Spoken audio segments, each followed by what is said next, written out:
County, like entertainment, aerospace, healthcare, but also our emerging industries, esports and gaming, cybersecurity, space commercialization, and this morning, cannabis.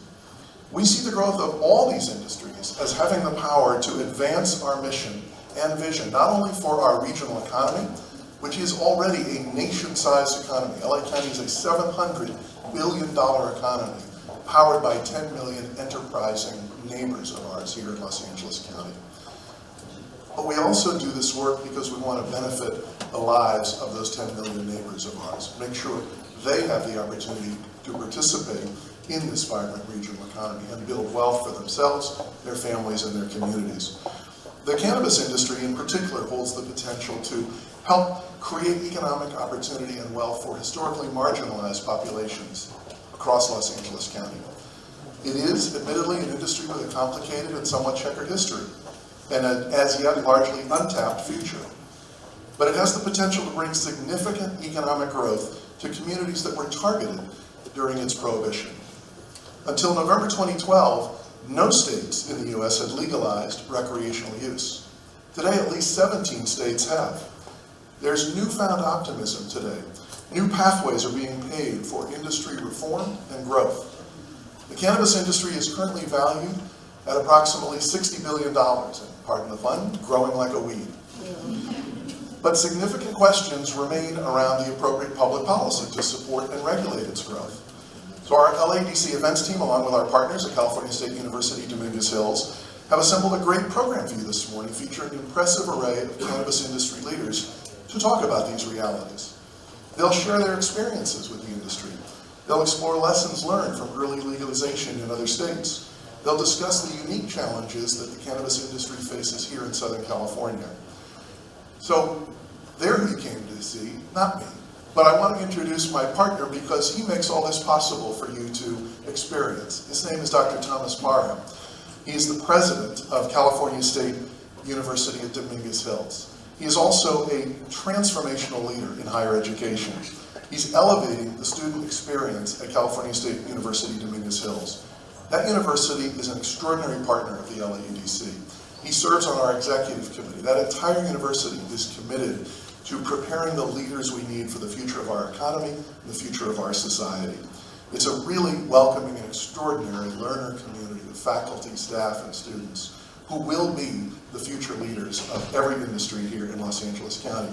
So we couldn't have a better partner in bringing these future forums to you all. Let me invite up to the stage for his own welcome remarks, the 11th president of Cal State Dominguez Hills, Dr. Thomas A. Parham.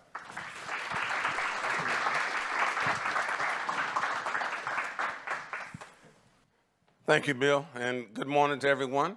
Thank you for joining us. Good morning. Let me say good morning to the rest of you. Good morning. I am Dr. Thomas Parham, the president of California State University, Dominguez Hills, one of 23 campuses in the California State University system, which, by the way, happens to be the largest system of public higher education in all of America. So we pride ourselves on taking a backseat to nobody. And I'm honored to be here today with this latest LAEDC Future Forum. Now, I'd like to begin by thanking my colleague Bill Allen and the entire LAEDC team for having these informative sessions and for bringing together such an impactful list of panelists today.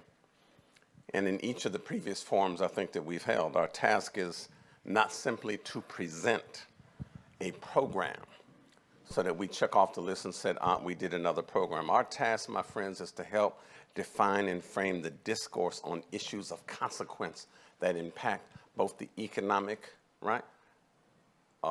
viability and prosperity of this entire region.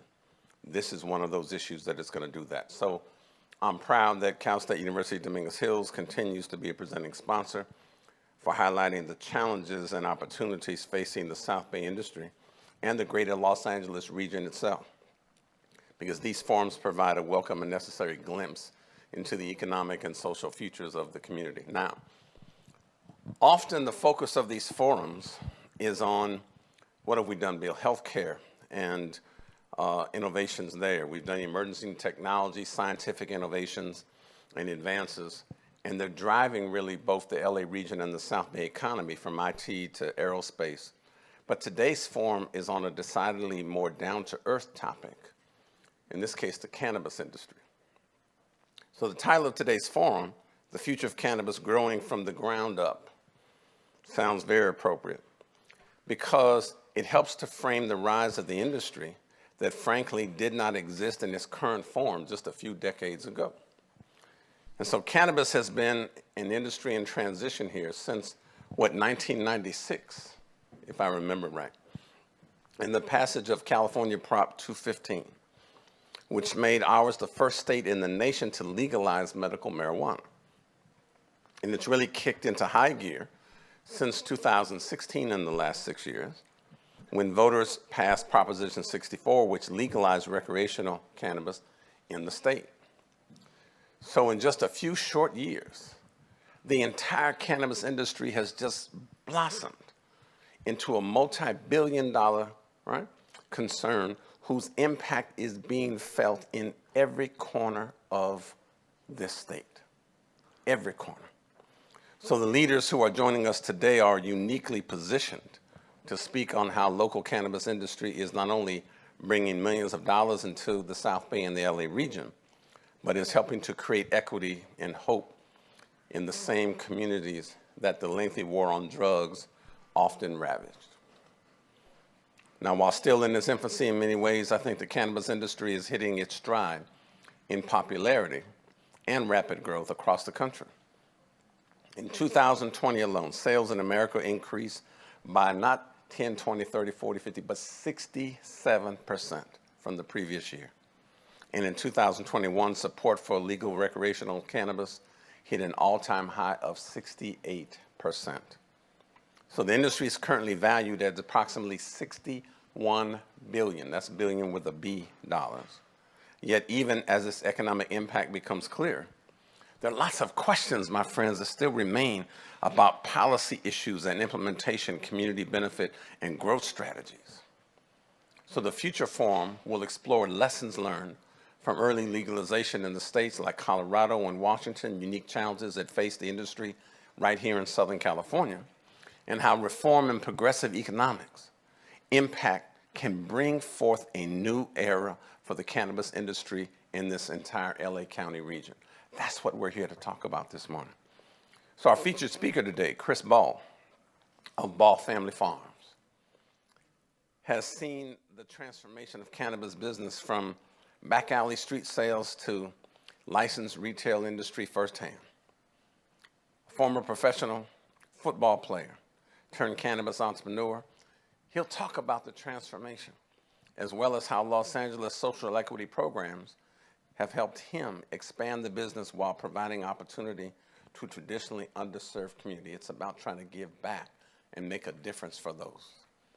I'm reminded in that space of the great Algerian psychiatrist Frantz Fanon, who tells us that each generation out of relative obscurity must reach out and seek to fulfill its legacy or betray it. But there are a lot of ways in which, right, that legacy can be fulfilled, and particularly the transformation that just 2 or 3 decades ago would have, I think, merited a title of betraying a legacy around drug use, that now has an opportunity to literally flip the script, literally flip it into helping to fulfill a legacy. That's pretty important. So we're going to talk about that today. So appreciate that.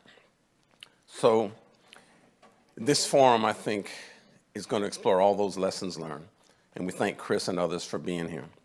Now later, our panelists will continue the discussion touching on how California cannabis industry is working to increase economic equality through the state's unique Equity and Inclusion Division of the Department of Cannabis Control.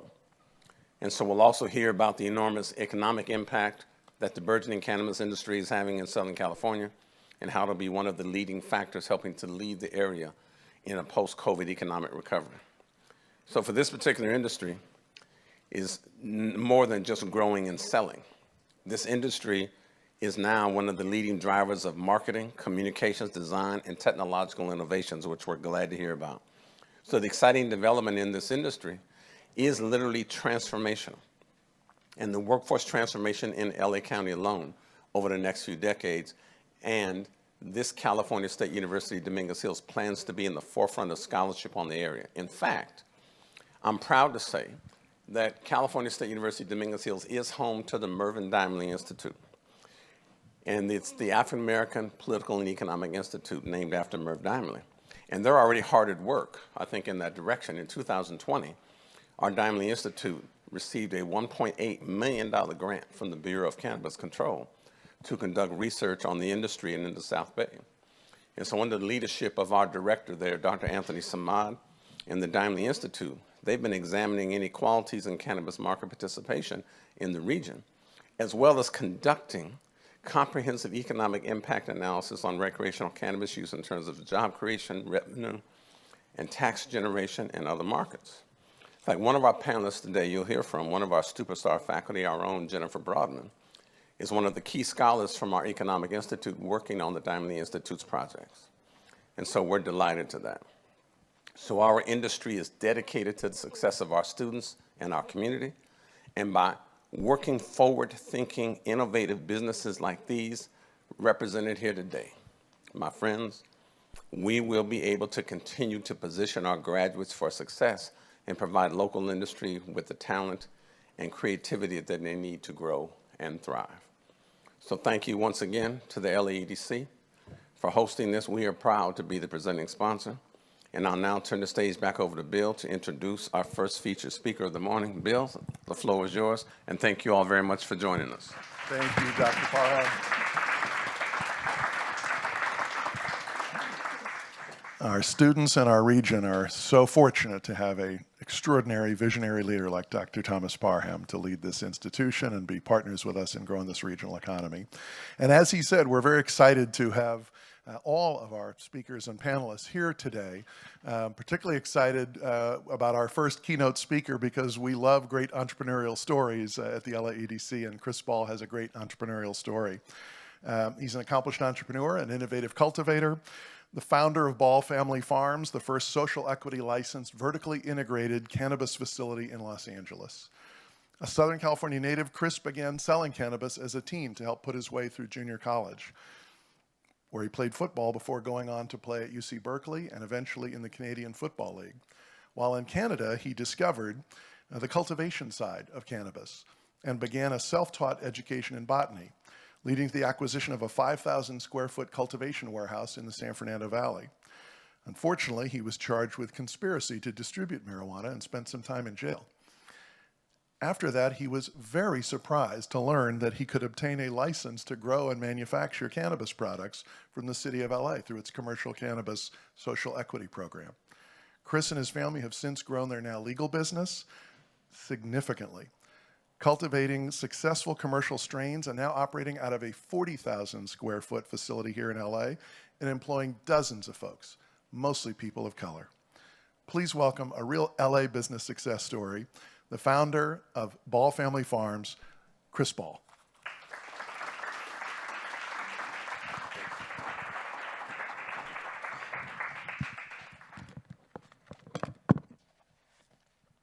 Well, good morning, everyone. How you guys doing? Well, Dr. Parham and Bill make me sound a lot cooler than what I think I am, so thank you guys for that. Well, Bill kind of took a lot of my thunder as introducing myself and telling my story, but at least you guys all know who I am. I started, like he said, I started out in the cannabis space back in junior college, and it was a way, as an inner city guy, my parents had that tough conversation with me after I got out of high school and said, hey, you either got to get a job or you got to keep going to school. And I wasn't ready to enter into the workforce yet. I still had dreams and aspirations of being a pro football player. There were things that I still wanted to do in life before I went and got a job. So I moved out of the house, went and moved in with a buddy of mine, and my cousin Earl was the neighborhood weed guy at the time. And cousin Earl was always very, very fresh back then. We're talking back in the 90s. And I knew what cousin Earl did. Everybody knew what cousin Earl did. And so when I moved out and I was on my own, I asked cousin Earl to go ahead and hook me up, with some weed and teach me how to break it down and sell it so that I could try to put myself through school. And that's what I did. I was about 19 at the time. I was going to Mount San Antonio Junior College out there in Walnut, California, and this was the way that I sold weed out of my backpack for the next 2 years, and that's how I put gas in my car.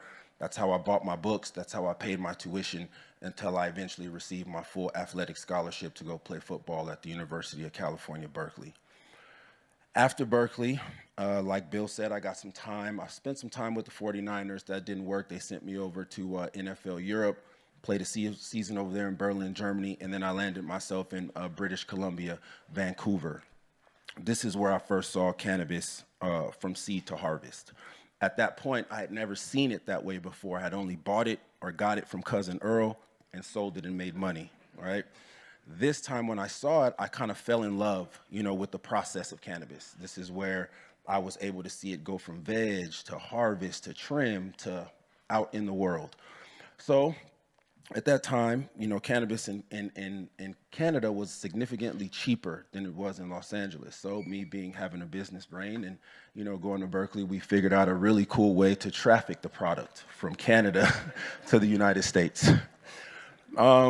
This went on for a few years, and I made a really big name for myself in the city of Los Angeles because I was able to sell weed in the traditional market significantly lower than anyone else. So I started taking a lot of people's customers. And that went on until I attracted the attention of the federal government in 2010, caught my indictment. Now, at that time, the government told me that I was a menace to society. They told me that you are dangerous, you are what's wrong with this country, and we're gonna lock you away for 10 years. At that point, I'd never been in trouble with the law before. Remember, I am a football player, I am a college graduate. I've never gotten anything more than a speeding ticket at that time. So when that federal agent told me that, my heart dropped right dead into my feet, right? And I looked at him and I said, are you kidding? It's just weed. It's medicine. My grandma smokes this. My cousin smokes this. My aunt smokes this. My father smokes this.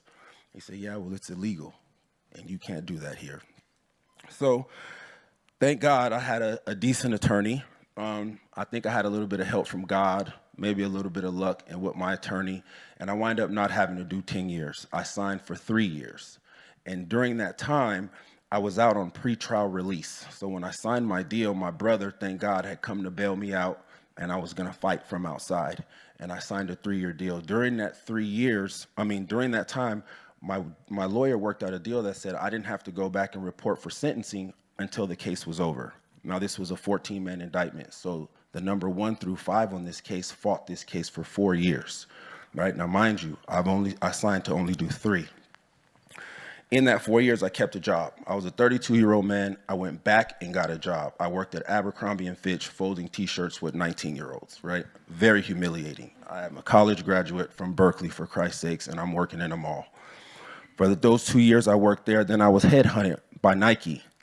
Nike gave me a job out in Las Vegas, so I packed up my stuff, I moved to Las Vegas and ran the NFL department for them. After the 2 years was up at Nike, it was time, the case was over. Time for Chris to go back and report for sentencing, to do his 3 years of prison time for selling weed. I walked into the courtroom, looked at the judge, my attorney looked at the judge and said, listen, this man has not gotten in 1 ounce of trouble in the past 4 years. He's had a job, he's rehabilitated, he's paid his taxes for 4 years. There's no reason to put him back in prison. The judge agreed. Okay, so the judge looked at me and gave me time served. I was free to go. I left, gave my mom a hug, went back to Las Vegas. A month later, I quit. I quit my job at Nike, right? Came back to Los Angeles and bought a 14 light illegal grow.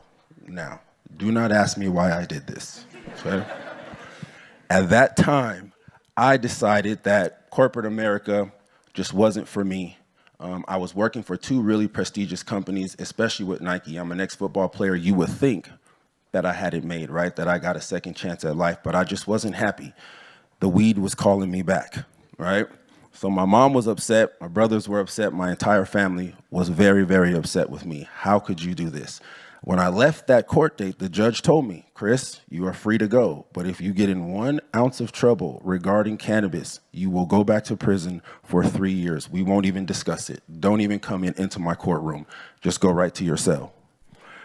And I did it anyway, right? So I went back.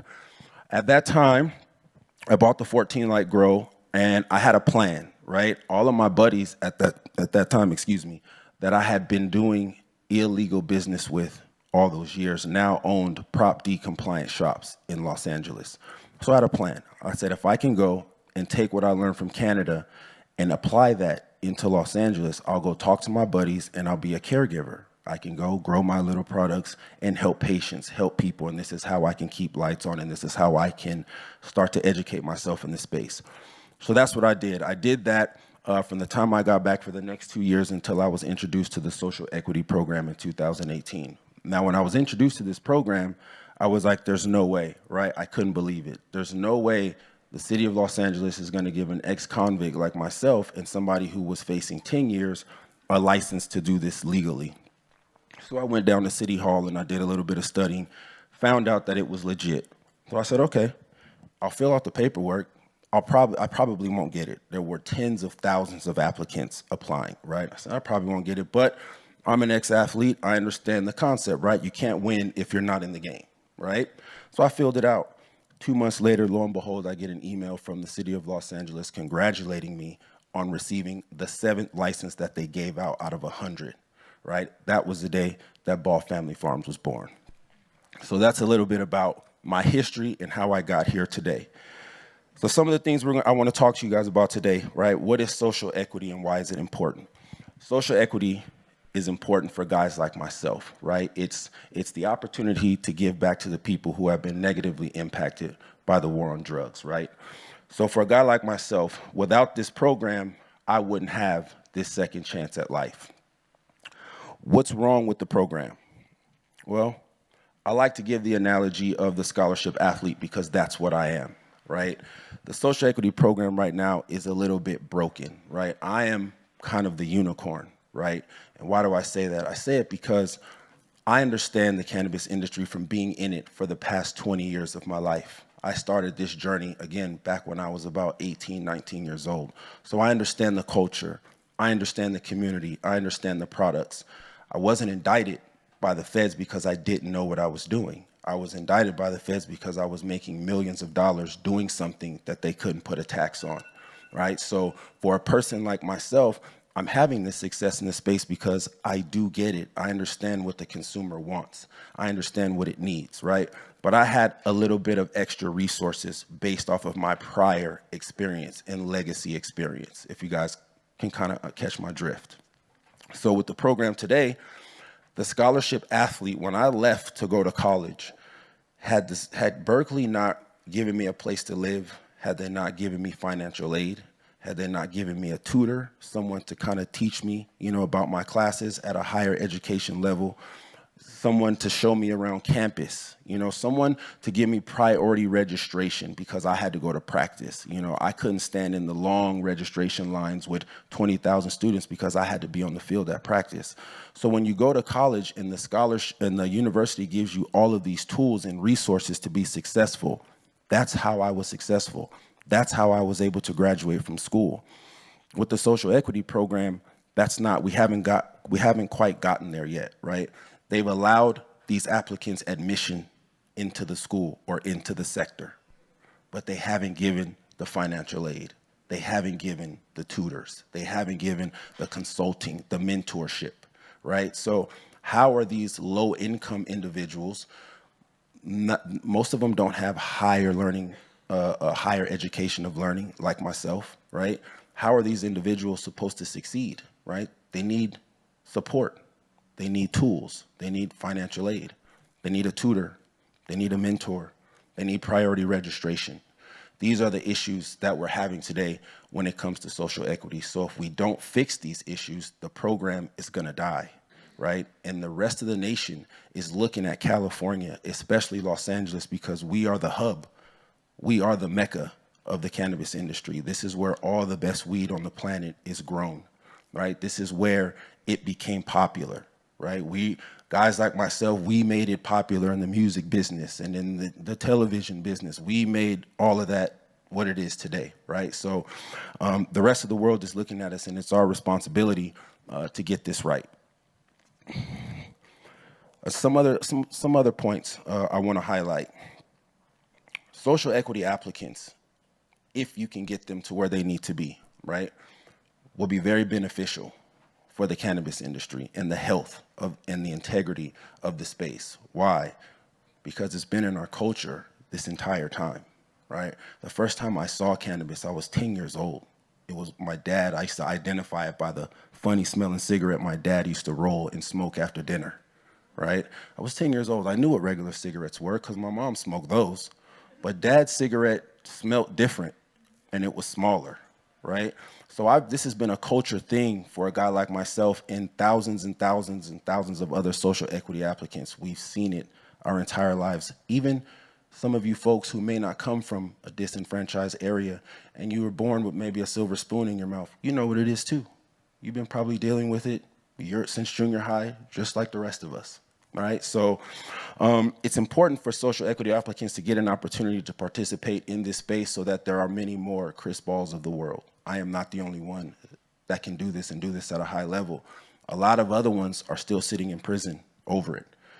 The same place I probably would be if I didn't get lucky and get out of my case, right? So now, here I am standing in front of all you wonderful people talking about the generational wealth that I'm creating for my family, the proper medicine that I'm creating for patients. There's a patient of mine, his name is Seth Bingham, and he used to work at a dispensary. And he sent me a DM on Instagram one day. He suffers from autism.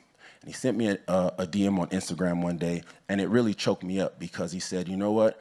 I've tried a lot of products in this space, and your product is the only product that I can smoke or ingest that can get me right. I have to smoke your products in order to be able to go to work. And I'm so thankful that you're in the space because of you, I can sustain a job because of what you've created. So there can be millions and millions more of those stories with guys like myself, but we got to get them out of prison. We got to give them an opportunity to participate in this space and use the expertise that got them locked up. Now bring that expertise into a legal framework and keep this culture healthy and keep the business healthy, right? Solutions. Well, I kind of talked about solutions. That's the whole making sure that we give the applicants and people in this space an opportunity and the tools, right? The last thing I want to highlight with you guys is just where I see cannabis going in the near future. I am an advocate of cannabis, and even though you may find this hard to believe, but I am not a user. I tried to use in junior high. Did not work for me, right? Had to call my mom to come pick me up. I had to go tell the nurse that I was smoking weed at lunchtime. And Mom, you need to come get me because I think I'm dying, right? Dad gets home, laughs at me at the whole nine, but I said, you know what? I am not a user. But I do know a lot of users. I have been able to take my mother has rheumatoid arthritis. I've been able to take my mom and wean her off of opiates and put her on edibles. So she now does not take opiates. She is strictly a cannabis ingester for her rheumatoid arthritis. So where do I see cannabis going? From examples like my mom, from examples like Seth, I believe cannabis is the future of Western medicine, and I truly, truly believe this. There are a lot of individuals, there are a lot of kids that suffer from seizures, Tourette's. There are cancer patients. You guys all know the patients that benefit from the use of cannabis. I believe once the R&D dollars go into the cannabis industry like they're supposed to, that everyone in this world will find out just how powerful this plant is, right? So that's one place that I believe cannabis can go if we get this right. Another place I see cannabis going, the consumers, right?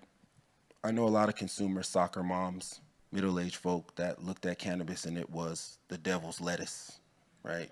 You reefer addicts, you're gonna smoke and you're gonna jump off the building and you're gonna kill yourself, right? We've seen it a million times. This is your brain on drugs, that whole Ronald Reagan era, right? We all know that this is not true. We all know that that was propaganda. But what I do see happening and what needs to happen is consumers like yourselves, right? The soccer mom who's never tried it or anyone of that nature, start to study what cannabis really is, right? I compare cannabis to the wine industry, right? There are a million different strains of cannabis out there, right? You just have to find the one that relates to your cannabinoid profile, right? Every human has a cannabinoid profile. And once you find that cannabinoid profile, you're gonna understand why certain people use it, why it can take away pain, why it can help you sleep, why it can put you in a better mood. all of these things are important and why it can be used as a recreational piece, right? It's the same as alcohol. You go to dinner, you grab your glass of wine. I am now a wine connoisseur. I am a Sauvignon Blanc man, okay? I like my Sauvignon Blancs from New Zealand, okay? But it took me a while to get there, right? So now that cannabis is legal, I encourage everyone to go out to your local retailer and start to study the terpene profiles, start to study what strain works for you, start to study these things, because just like in prohibition and alcohol, when alcohol first became legal, you really didn't know the difference between good alcohol and bad alcohol. Back then it was just alcohol. Everybody was just happy to be drunk, right?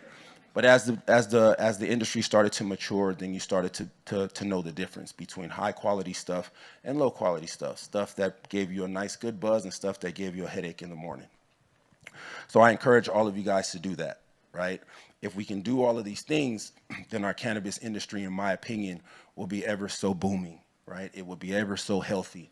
Only the great brands and the brands that do it correctly and grow correctly and cultivate correctly and extract correctly and do all these things at a very high level will sustain, right? So that is my story.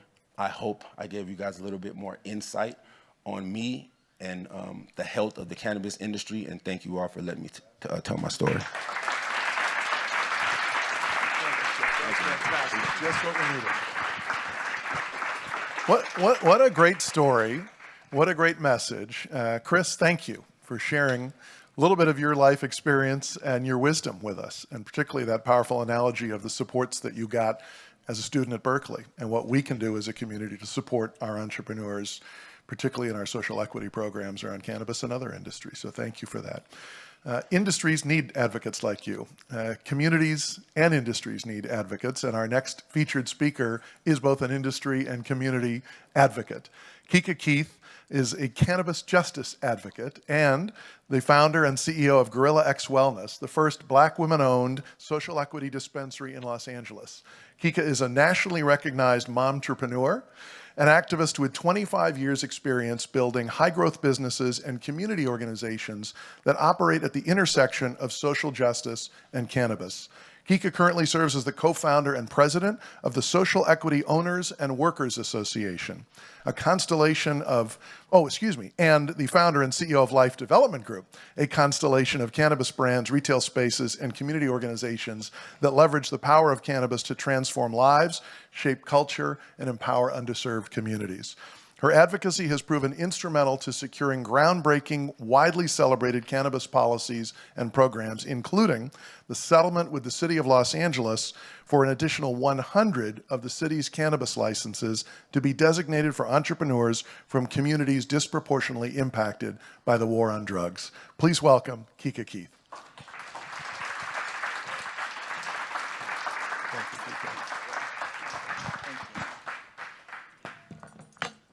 Greetings, everyone. So glad to be here. Thank you, Bill. And quite like Chris said, you kind of took the thunder out of what I was going to say. But I'll dig in because it's really important to understand our pathway. And there has to be a bit of compassion to be able to do the work and the fight that's necessary to make sure that there's diversity and inclusion in this cannabis industry. So I stand here before you today as a drug war survivor. Prior to 2017, when I learned about the legalization of recreational cannabis in LA, drug war survivor wasn't even a term that I would use to describe myself. I was a proud owner of a beverage manufacturing company with the first to market drink, Gorilla Life, in Whole Foods, Bristol Farms, Gelson's, a single mother of 3 beautiful daughters from South Central LA, who was taught by my parents to fight for injustice and to fight for justice and to be a voice to the voiceless. And though I never heard or used the term drug war survivor, I realized that I was raised my whole life in impoverished communities. South Central LA was indicative of Black neighborhoods across this country that were destroyed by the systematic declaration of war from the infiltration of drugs on the streets of our inner cities. Black men in Los Angeles were 8 times more likely to be arrested and convicted for cannabis than their white counterparts. The collateral damage is let me slow down. Reprehensible. The fabric of the Black community was broken, into the prison system, the foster care system, and the graveyards. And that's important to recognize when we say collateral damage. And when we say war on drugs, it's just not a phrase or a word. We have to understand the impact that it has had on our people. Today, 80% of people federally incarcerated for drug offenses are Black or Latino. Mass incarceration has led to nearly 3 million children, and that's who I'm really here to serve, the children, y'all. That's what's most important, our future. They were forced to live in homes where one or more parent was incarcerated, and when I say drug war survivor, the numbers make it real. 1 in 9 Black children are in foster care. 1 in 28 Latino children compared to 1 in 57 white children. The racist roots of the drug war has inflicted significant collateral damage in my community, saddling young men and women of color with drug convictions and setting them on a course of institutionalized disadvantage because of the crippling consequences of these criminal records that Chris just spoke of earlier. And this is why I stand here before you today. It is time for us all to demand and equitable ownership employment opportunities in the cannabis industry in order to decrease disparities in life outcomes and to restore the quality of life for Black men, women, and children that have been impacted by the war on drugs. In 2017, I learned about the Social Equity Program in Los Angeles as working groups were strategizing on how to create a pathway for generational wealth and community reinvestment, and the city made a commitment. They made a commitment for equitable ownership and priority in the licensing process, but also job opportunities. And my community was sold a dream. I remember when Black politicians came into the community and said, Black people, this will be the last time that you have an opportunity to participate in a brand new industry. And we took that to heart. I know mothers and daughters who sold their grandparents' inherited home to participate in this industry. And as a Black woman, this resonated to my core, and I understood the industrial history of this country that would not allow Black people to have significant ownership in the cotton industry, the alcohol industry, the tobacco industry, you name it.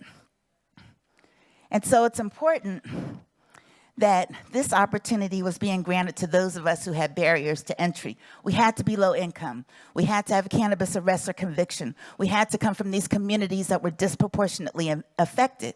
And the key thing is in order to qualify, we had to start from a disadvantage. In 2018, when the program opened, I had the realization that the program was designed to fail. The city opened it up with no budget, no technical assistance, no education, no access to capital. Requirement for properties was a must. My property was $12,000 a month. So I always say this was a setup for predatory investors. Because if you didn't have the money, who were you going to go to in order to participate in this program? And the investors knew that, and they took advantage of people in my community. With the delays, we turned lemons into lemonade. We organized, we educated, we locked arms, we began to teach political engagement, we trained grassroots lobbyists, and this was an integral part of the pre-licensing process. And so for all the educators here, I urge you all, that pre-licensing piece of grassroots lobbying and political engagement, this is a class that can be taught, a course that can be taught. Because if you are not involved in a political process for this cannabis licensing, we will see that very slowly, as it happened in LA, the intent of the program has been dismantled. So by 2019, the city finally opened up its process. After we were waiting a year, holding on to properties, we turned my dispensary into a training center. You see here, they opened up the process. It was to be 100 folks that got in, 100 social equity people that got in. Out of the 100, only 13 were African American, and we happened to be in the room with the person that got in 10 minutes early. And just to give you a little foundation, in LA, their system was first come, first serve. In order to apply, you had to have fast internet connection. You had to upload your application. That was already having us at a disadvantage because most of us in the hood, we know we got low bandwidth on our internet. And so when that happened, I happened to be in the room with the person that got in 10 minutes early, right? So you start a race, there was a first start, but they continue forth with this program. And that's where all of that effort that took us 2 years prior of organizing and teaching folks into the community really became important. in April of 2020, after we fought and protested and went down to city council, the mayor halted the process. He asked for an audit of the whole system.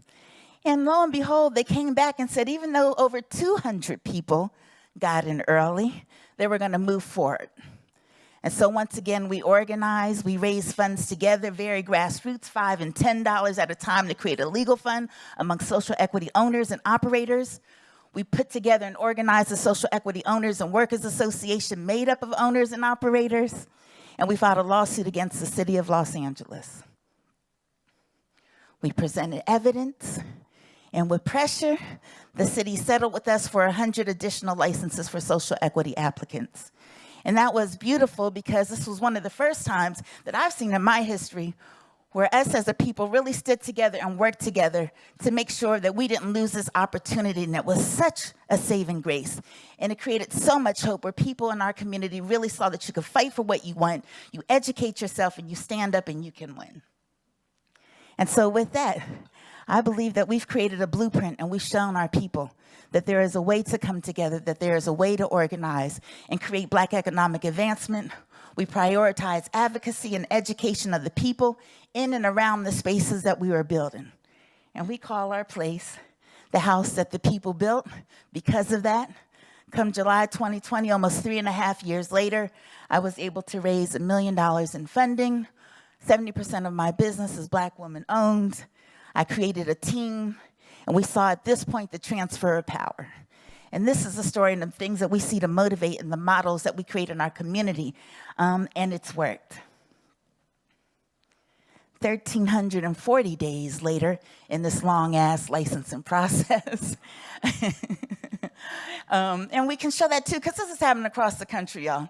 And it is this. You know, we've understood this is a cannabis game. Whether you're Black, Latino, or white, it takes this long. Everyone is learning these regulations and how to start and act. The problem is that we're not well-resourced, and we don't have 3 years' worth of operating capital and rent to pay to wait it out, right? And so that's why this is such a key moment for us to educate. All this time while it's delays, I wish there was a community college that was teaching compliance and regulation and how to operate a business and how to train your bud tenders and SOPs. There's such a wide range of things that our people could be skilled and learn while we're waiting on this licensing process to come together.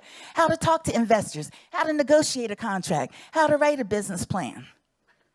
So, August of 2021, we opened the first Black woman-owned dispensary in Los Angeles, Gorilla RX Wellness Co. We call it the house that the people built.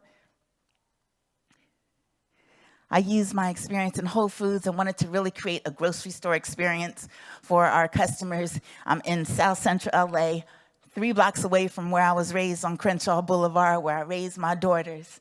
And we really have become a hallmark in the community. We have personal guides that take you around the store, teach you about wellness. We want to show a different experience about what it's like to have wellness and cannabis in our community. 6 months in, I think, which is the most important part of why this fight is so important, because there's very limited licenses, but there's a whole bunch of jobs. And cannabis is the fastest growing industry across this country. And so we've created 30 jobs since we started 6 months in, over 30 jobs. 95% of our employees are from the communities in which we are operating in. We've contributed over $500,000 in tax revenues to date. And I would say that this is a model. We're here to motivate, we're here to teach others, we're here to show others that it can be done. Investors, that you know that this is something viable that can happen. If you allow us, if you incubate us, the things we don't know, you can teach us. But we are well equipped to be successful, and we have a niche market in our community to serve folks and our people in a way that they haven't been served with cannabis. And so I welcome you all to come down to Gorilla RX Wellness Co.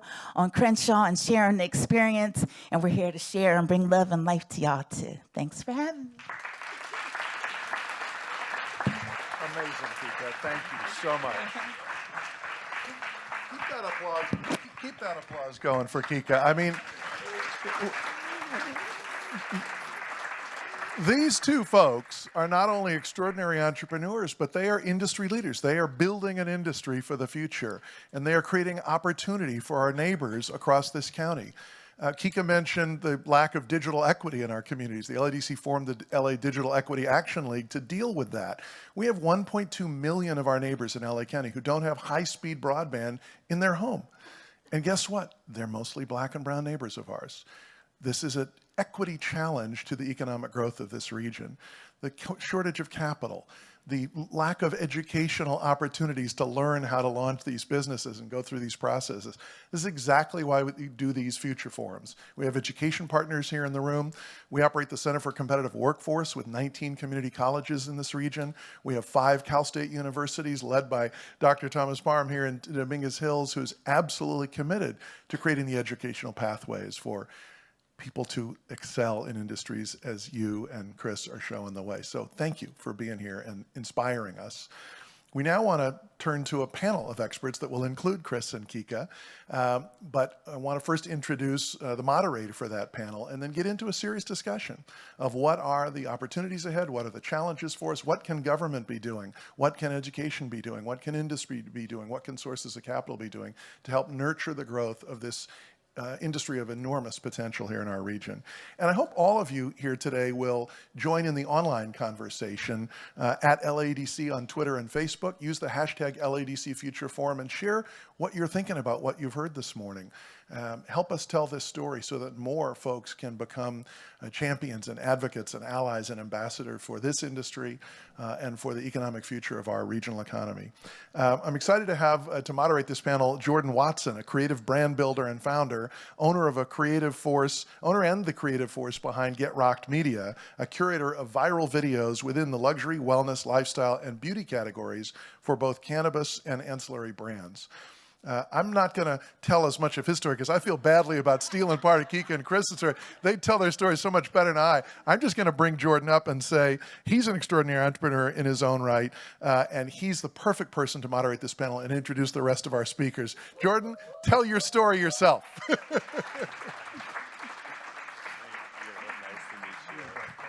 Thank you, Bill. I appreciate it. Hi, everybody. I'm Jordan Watson. Most know me as Jordan Rocks. I know Kika, Chris, Relina, and Jen very well. Very excited to meet Jennifer and Eugene today as well and discuss on this panel. First off, good morning and thank you for being here. I know gas prices had other plans, but you all made it, so thank you. Little bit of background about myself. I actually started in the legacy market back in about 2015, 2016, and opened a Prop 215 shop with a former partner of mine in the Koreatown area. We moved it about 4 or 5 times over the course of 3 years. That was a lot of fun. And I also opened the first all CBD store in Los Angeles on Santa Monica Boulevard. And then I moved into Sweet Flower during the pandemic, and I trained their sales staff on how to sell. My background prior to that came from luxury beauty within Neiman Marcus, Bergdorf Goodman, and Barney's New York. And specifically, I noticed why I loved cannabis was that I got to see how much our industry helped people, myself as a patient included. And when I saw the positive impact that we get to make on many people's lives, much like Chris and Kika have mentioned, that really impacted me in a different way. And in 2018, I defected fully into cannabis and CBD. And now today, I get to be in front of all you guys, which is amazing. I've had a wonderful experience in the last year as an entrepreneur with my own social media marketing business. And it's given me a lot of great experiences being able to film different projects for Chris, for Relina with Fourth Movement, as well as with Kika. Kika and I have run into New York several times to each other. It's New York several times, which is a lot of fun. And it's great to be up here to be able to moderate on a panel. So let's bring you guys up here and let's get to talking about these subjects that we have here, right? We have some mics too on. Have a chair now. We love to see it. First off, I would love if we could get a little bit of background from each of our other panelists. I would love to start with the beautiful Relina Shaw, also a new mommy to be. Congratulations. Hi, everybody. My name is Rolina Shaw. I own a PR company that focuses on minority-owned businesses, particularly in the cannabis space. I feel in general in PR there's a lack of, in cannabis PR there's a lack of cultural competency when it comes to promoting Black brands and what that really means and how to effectively do that. In addition to that, I am the VP of Marketing and Communications for a shared services company called Fourth Movement. We support 21 social equity applicants who have retail licenses. The retail brand is called 64 and Hope. So far, we have 2 open, one on Melrose and Highland, one on La Cienega just above the 10, and hope to have the other 19 open over the next 2 or 3 years. That's me. Amazing, thank you. We'll start with Eugene next. For sure. Good morning, everyone. Eugene Hilsman, Deputy Director of Equity and Inclusion for the Department of Cannabis Control. Really excited to be here and hear more from folks like Chris and Kika, who I think are the best advocates for social equity. So maybe my comments are going to be a little bit more limited than I expected, just given the power and I think the clarity that they can provide in some of the stories that they've been able to share in their experience. So before starting at the Department of Cannabis Control, I was the Deputy Director for the San Francisco Office of Cannabis. Finished a doctoral program on the East Coast where I was a lapsed historian, I guess. But my dissertation was really about criminal justice policy and cannabis policy in the late 60s through the mid 90s. So really came to this work being interested and committed to understanding criminal justice reform, drug policy reform, and cannabis policy specifically, and really excited to continue the conversation today. Amazing, thank you. We're gonna start with Jen from NABIS. Hey, my name is Jen Saw. I'm from NABIS. I'm the Director of Marketing and Partnerships. NABIS is pretty much an agnostic cannabis wholesale platform. We provide a plethora of services from analytics, logistics services, financing, and marketplace. And we're here to help democratize the cannabis industry, and we work with over 150 brands, cultivators, and manufacturers in the space. And finally, our professor, Jennifer. Hello, I'm Dr. Jennifer Broadman. I'm a finance professor at Cal State Dominguez Hills. I'm also a faculty researcher with the South Bay Economic Institute, and I'm working with my colleagues to examine the cannabis market and policy and licensure in South Bay, Los Angeles, along with collaboration between the South Bay Economics Institute, led by the Mervyn M. Dimely Institute. You were good with that one. I like that. Thank you. We're gonna have a one-on-one afterwards. I like that. Alrighty, here's your cast. Tune in weeknights for our new TV show. So let's go ahead and let's get cracking with what we're here for today. All right, guys, you ready? Alrighty. So specifically, the cannabis industry does have a very dark past, which we are familiar with, specifically impacting communities of color. So one strategy to address those wrongs of the past was implemented in jurisdictions throughout the state that has been the development of social equity programs, also known as SEPs for short, so that we don't have to use all those words today, all right, guys? Now, what SEPs have demonstrated success in the state of California, and what has made them more successful than some others? Let's start with Eugene. For sure, happy to take that question. I think one of the things that we're starting to see now, especially with the number of models across not only the state of California, but also the nation, are really around prioritizing a number of things. One is really business ownership. I think that Kika mentioned specifically some of the challenges associated with predatory practices. So really building in technical assistance, whether it's pro bono legal assistance or access to other business services that can really help support entrepreneurs as they're starting to get kind of permits in this space, right? I think that's a really critical component. And as programs have developed, I think regulators have acknowledged that that's a really key part of the process. So one is technical assistance. The second is really financial assistance, right? Given the challenge of capital, given the limitations of federal illegality, right? And thinking about the number of banks who've been reluctant to enter this space, thinking about the opportunity to raise money from social venture capital and friends and family. I do think the government has a very particular role in providing capital to entrepreneurs as they're starting to get started in this space. And so that financial assistance is really a key piece of the puzzle. And I think being really aggressive about the resources that are available for business owners is going to be a part of the process moving forward. So those are two things that I would say: technical assistance, financial assistance.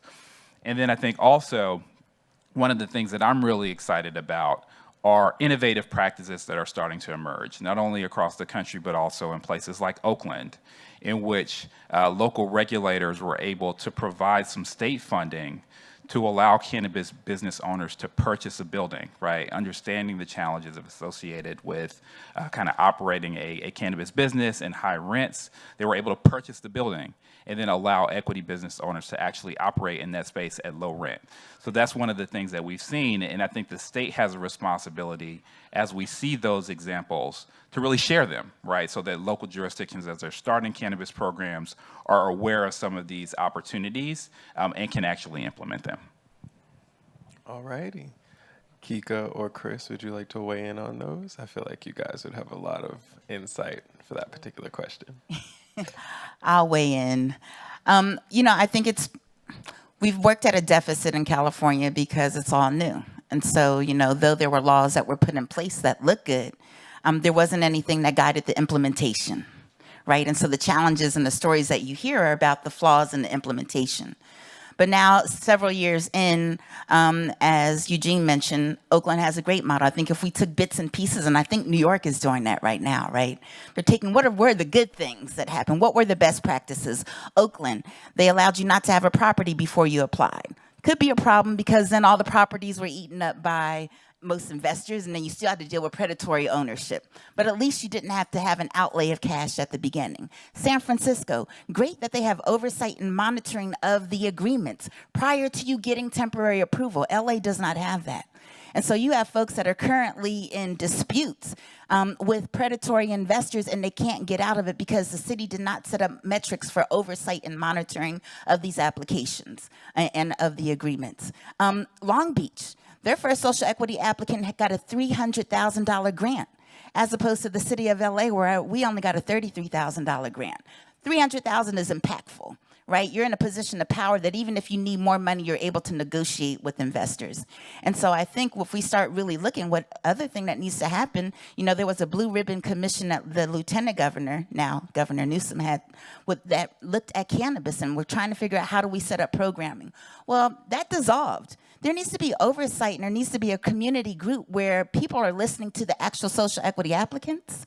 They're actually listening to the community members to say, how can we improve? There's millions of dollars of grant money available over these years, but nobody is talking to us to say, we are the people that it's affecting. What do you need? And I think when that happens, then we'll be able to see these local jurisdictions and the state be able to implement better programming. Can I add one quick point?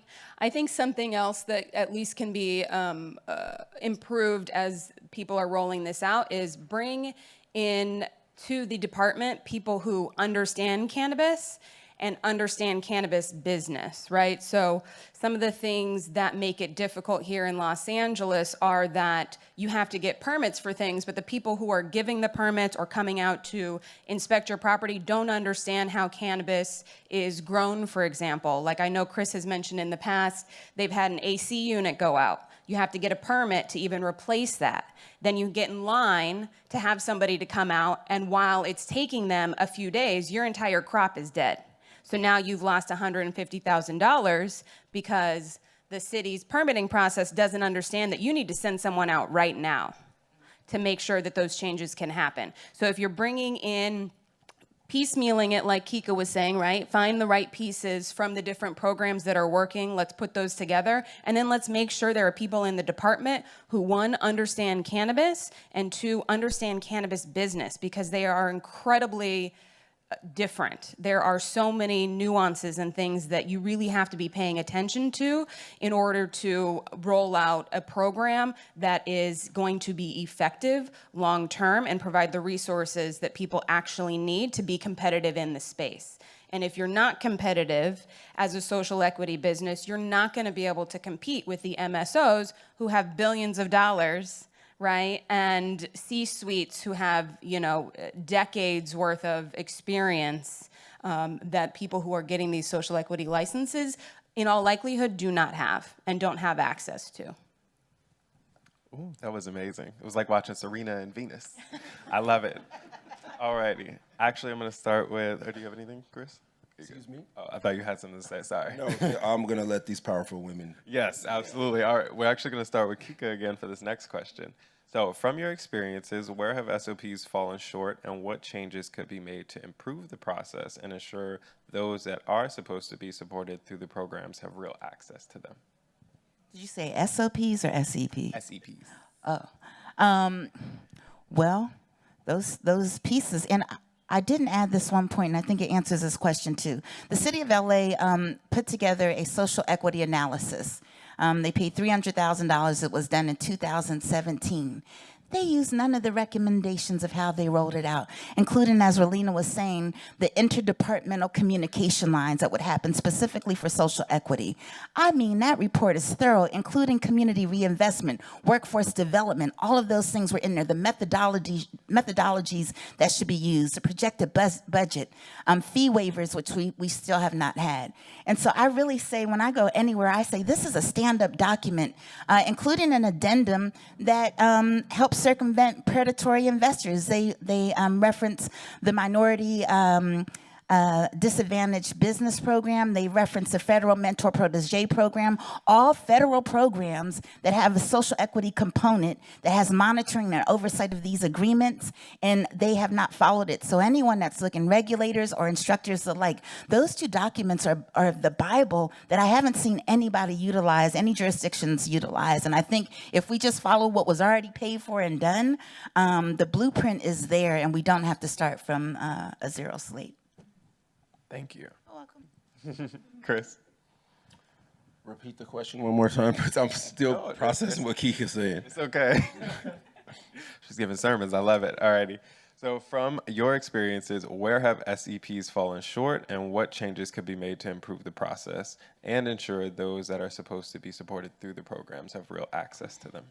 I mean, from a cultivator standpoint, and someone who grows the product and is out there brand building, it's much like Relina said and what Kika said, right? The resources just aren't there. And for me, you know, I was able to go because I had such experience in the traditional market. You know, when I went down to pay my fees of $36,000, I just went to a brown paper bag that I had under a mattress somewhere, right? Where most social equity applicants don't have that, right? Because when it came time for me to pull a permit or go down to the city and work on my MEPs, right? Because I have education of higher learning, I understood that I need to call my general contractor and get some information.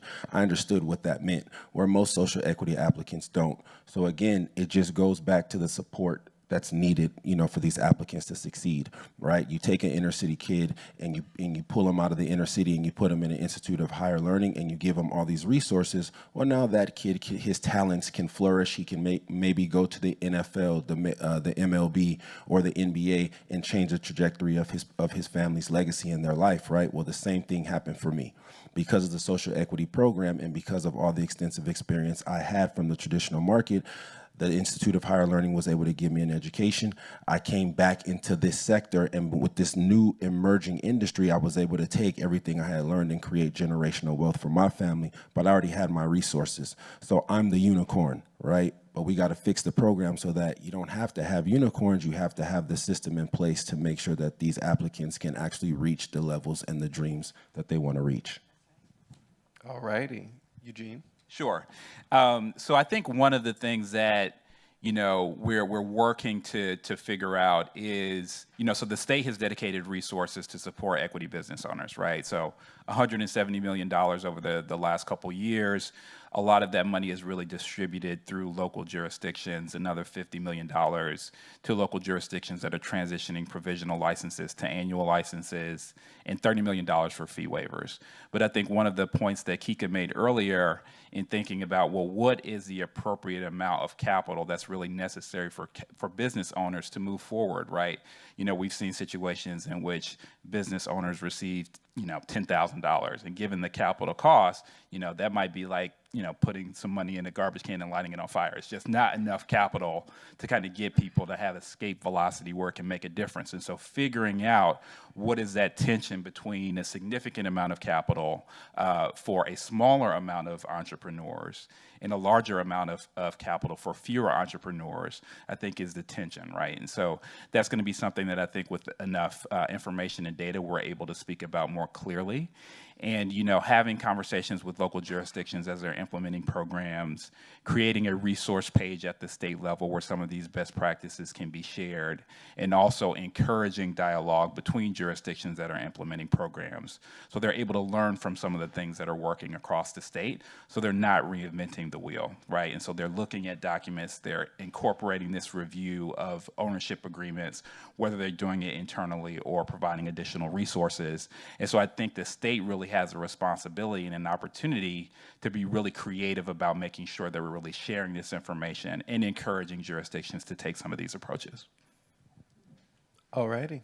One thing I would also add is that the proportion of social equity program license holders is very limited in comparison to like total license holders. So only actually 8% of license holders in California are from social equity programs.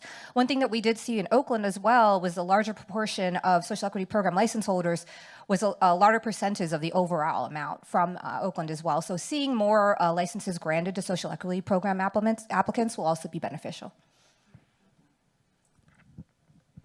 I want to add one more thing. I think, we're all addressing important issues when it comes to the policy standpoint, but I think, industry leaders, whether you're on different parts of the supply chain, it's important to work and partner up with social equity brands, whether you're a retailer, bringing on social equity brands into retail space, bring exposure to consumers, whether you're a platform helping to bring digital exposure to social equity brands. So I think it's important to create that longevity and weave these social equity business owners into the space consistently as well. Thank you. I think I'm gonna back up Eugene here just for a quick minute. I do appreciate that the city has acknowledged a lot of the issues that have happened in the program and they are making an effort to change those things. I think something we don't necessarily think a lot about is awareness around the programs that are available at the city. So I think that is also one thing that we could consider in how to improve the program is how do we make sure that the people who need these programs understand that they exist and how they go about applying for them? Because some of the things that you were mentioning, I do this every day and have for the last 3 years, and I wasn't aware of all of them, right? People tend to block out the government often, and so maybe finding a way to better promote these opportunities and things that social equity applicants have access to might help not only give people the resources they need, but improve the overall program, right? So some of it, I think, is just awareness around what is available, how do you go about getting it? Yeah, and I think, thank you. And especially thinking about, are there additional opportunities for private sector collaboration, right? So this, I think, is a place in which we can work together to figure out how to bring additional visibility to some of these programs. But I think with regard specifically to the state, having a landing page where all of these resources can be collected in one place. So it's not kind of, piecemeal and people are really forced to figure out, oh, well, here's one resource here and another that lives somewhere else. And I think one of the things that we're working on internally is to have, a page for individuals, consumers, business owners, local jurisdictions who are interested in best practices, and really to be a warehouse to collect some of this information in one place. Raylina made if I might jump in, a great point in that there is an aversion to government, right? So the city of LA can say, we have a grant, we have pro bono legal assistance, and they have a problem with folks even wanting to trust and enter their information to go and utilize what the city is offering. And that's where I believe, Eugene, the state can come in. And New York has done this well in that grants should be made directly to the social equity applicant or community-based grassroots organization where the trust is there. what happens is that $170 million trickled down to the local jurisdictions where most of that was used in administrative costs. It did not get to us. The city of LA had $10 million of grants for 3 years that was held up in the bureaucracy of the city council process, authorizing an RFP. The RFP took another year to happen, right? We didn't have fee waivers. We had 10 days to pay $7,000 in fees, and if we didn't pay it, we would abandon our license. Most of us were forced to sign with predatory investors because we did not have $7,000. Right? And so I think the state can do an even better job of looking at whether it's the legislative side or the DCC in creating a way that some of those grant funds, those millions of dollars, and there is currently a surplus at the state of California, where there's funds available directly to community-based organizations to give these educational and technical assistance services, as well as grants directly to the social equity applicants so that we get that money in time. Let me add one more thing to this. All right. I feel like the city and the state is making this a lot more difficult than it has to be, right? I'm an ex-sports player, so I do a lot of sports comparisons and analogies, right? But with this whole process, with social equity being where it is, there are people like myself who have had success at it. There are people like Kika who have had success at it, right? There are groups like Fourth Movement who are having success at it. All the city and the state has to do is come talk to us. It's very simple. You don't have to do all of these different things, posting here on this side or that side. Why don't you just go get the people who are having success and have the voice in the ear of the community, partner with them, and let us tell you how to do this thing correctly. It's very simple. Why it's not happening, I don't know, but hopefully we can get there. I think this segues into our next question, and we're going to start with Kika. So what other programs have been developed or could be developed to make good on promises that those communities heavily targeted in the past are the communities that will have the greatest opportunity for economic development through the cannabis industry? Well, I really think my answer was what Chris just said. There is a simple solution. I think that's what's so disheartening, and why, as much as I would love to work in partnership and tandem with the local jurisdictions in the state, I have to always speak about these problems because it does feel as if it was designed to fail, because the solutions are so simple. I don't understand why at the early stages when the private sector and industry, the NABISs of the world, the Herbals of the world wanted to contribute funds to the social equity program, the city could not figure out a way. New York figured it out quick. How to create a fund with private funds. You know, why haven't they not tapped into the community colleges or the state colleges and said, listen, we need you to implement these programs. Instead of having 1-hour workshops, we can have a quarter worth of learning. You know, it could be a certificate program. It's very simple, and it's 5 years later, and the fact that we're still sitting here and saying it lets me know, and lets y'all should know. These multi-state operators, Relina said MSOs, for those of you who don't know what that means, the Curaleafs of the world, the Crescos of the world, they have the money for the lobbyists. And so although that we're fighting and saying they go right behind because they're there every day on other issues, tobacco, alcohol, the like, and they are steadily dismantling this simple process to make sure that they have the larger part of the industry. And that is counter to what cannabis is about and the culture of cannabis.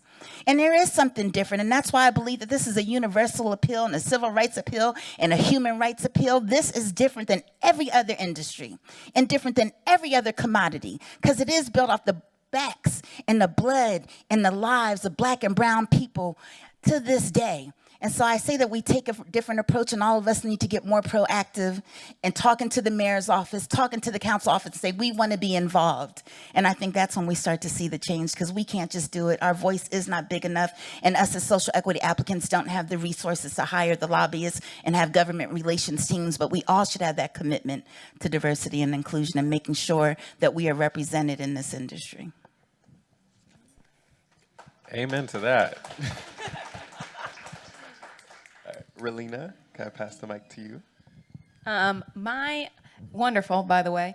I would also say that we need people of color in this industry, right? Like, it is, we don't want to get to a point, at least in my opinion, as a consumer who is very up on what is good cannabis, what is not good cannabis, what are the health benefits. You know, I have my own personal story. My mother had brain surgery and ended up getting addicted to Vicodin for 10 years. She was a completely different human being.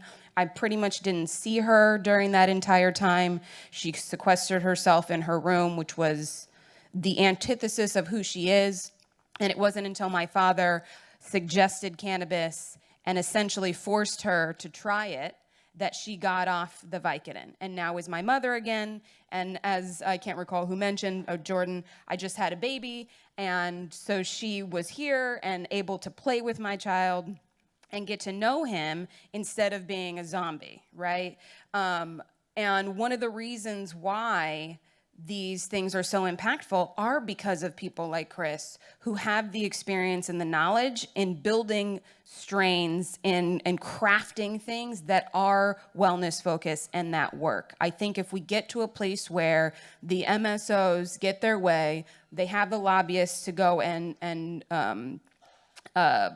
change things in a way that allows them to win, we will get to a place where it is the Walmart of cannabis, right? Where it is just how much can we grow, how quickly can we get it cut down and pushed out and sold. And that is going to degrade the market. We need to maintain the culture and really keep the people who understand the plant, you know? It is a living thing. You have to touch it every day. Chris, I know, talks to his plants, right? He calls them his ladies, you know? They're his favorite. They need that love and care, and you have to, it's a talent, right? Just like anything else, it's an art, and you have to have the people who know how to do that in order to keep the integrity of the space. Otherwise, it will get to a place where it is just gross, or, you know, the pop-off of alcohol. That's what we used to drink back in college. It was terrible. It cost like $10 for a jug.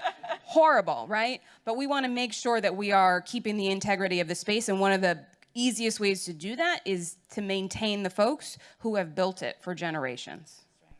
See, I'm from New Orleans, so I was thinking of a Taka vodka. Or Everclear.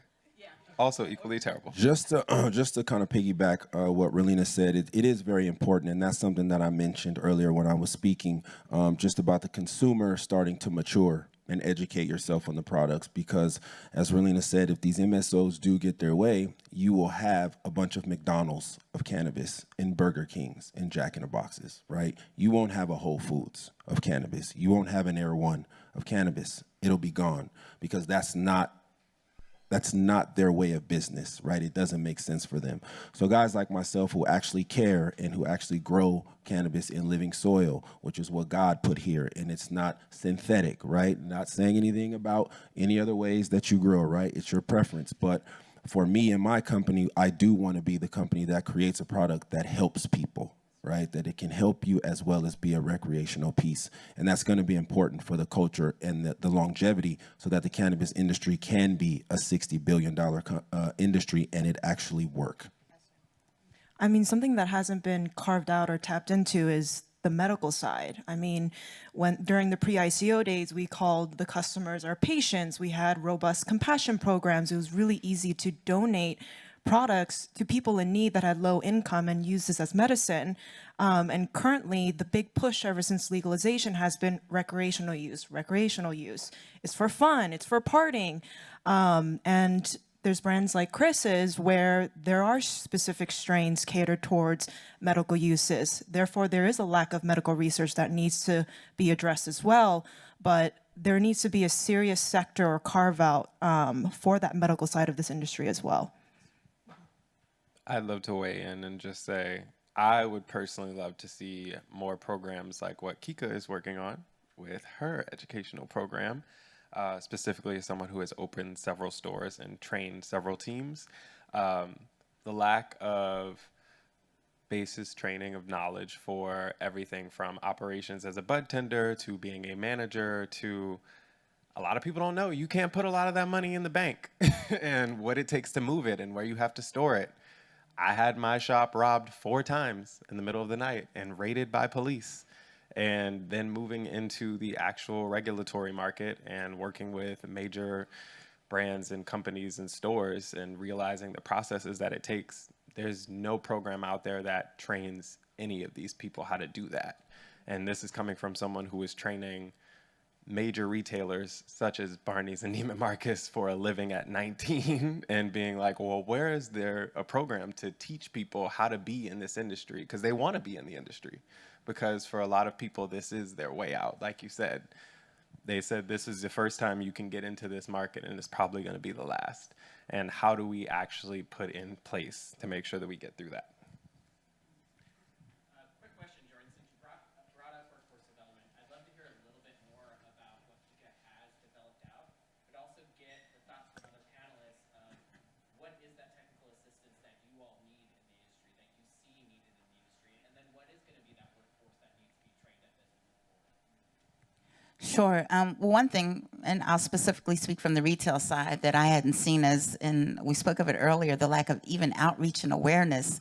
How do these folks who are in the legacy market transition if there is no pathway that's clear and practical? Workshops are not helping. There has to be a clear coaching through the process to experience people, very practical, and we were fortunate enough to have a fight against a dispensary that was moved right next door to us. And the community came out and boycotted for 5 weeks straight. They ended up moving their location. And it has been an empty dispensary that has been sitting there for the past 2 years, brand new. And so we're working towards taking the work that we did in our dispensary and just real practical application, because understanding compliance and regulation is daunting, but you need to know it.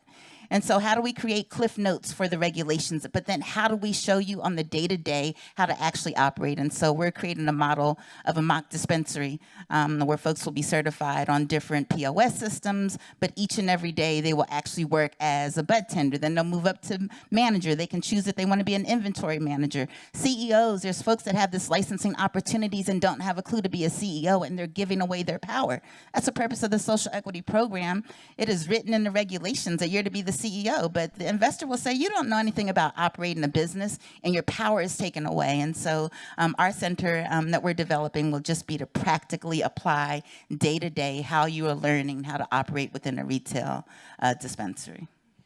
I know for me, from the cultivation side, which supports the retail, again, sports analogies, right? When I went to Berkeley on my trip and I was about to go to the school, they assigned another football player to be my host and to kind of be my chaperone for the weekend, right? So what that host did was he ran me around campus, took me to the locker room, took me to the football field, showed me where the film room was, showed me where the library is, introduced me to people on the team, right? So the same type of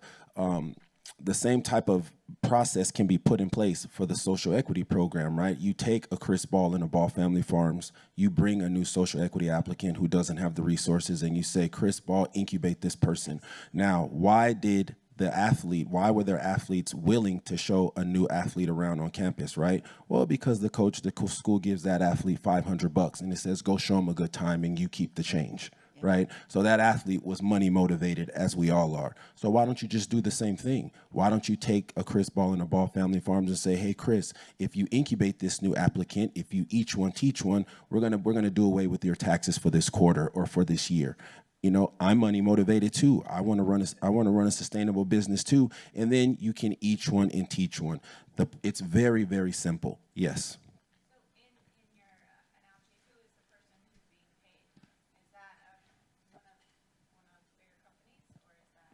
That the person being paid would come from the state or the city, right? So the state or the city would pay me, right, to incubate the new social equity applicant who doesn't have the resources.